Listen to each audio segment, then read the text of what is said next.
Base to the Way. Written by Mini Monster 123. In the bustling chaos of the total Dramarama daycare, Courtney and Duncan stood out like opposites magnetically drawn together.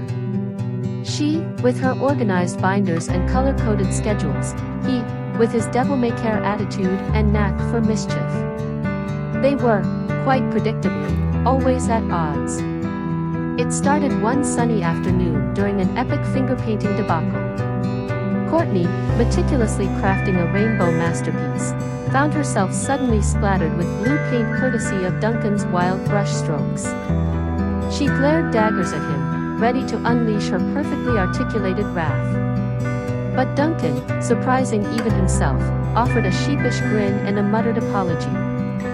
Something about the way he grinned, half defiant and half amused, softened Courtney's resolve just a fraction.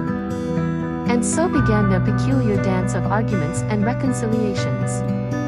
As weeks passed, their classmates noticed a shift.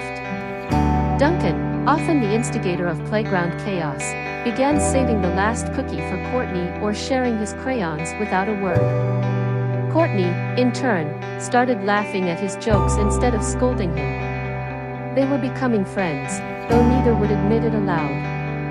It was during a particularly chaotic game of hide-and-seek that something changed. Duncan, hiding behind a stack of building blocks, accidentally knocked them over with a loud clatter. Courtney, who had been counting, rushed over, half annoyed and half amused. "You are the worst at this game," she teased, offering him a hand up. Duncan took it, his usual smirk replaced with a rare, bashful smile. "Yeah, but at least I keep you entertained," he quipped, and Courtney couldn't help but smile back. From that day on, their banter took on a new edge. It was less about proving each other wrong and more about finding common ground.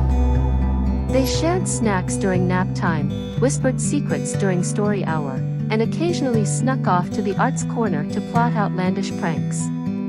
It wasn't until the daycare's annual talent show that things came to a head. Duncan, against all odds, volunteered them for a duet.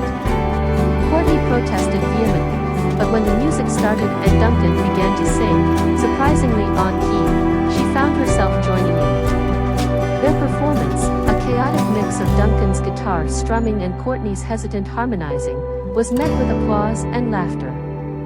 As they took their bow, side by side and out of breath, Courtney felt something she couldn't quite put into words.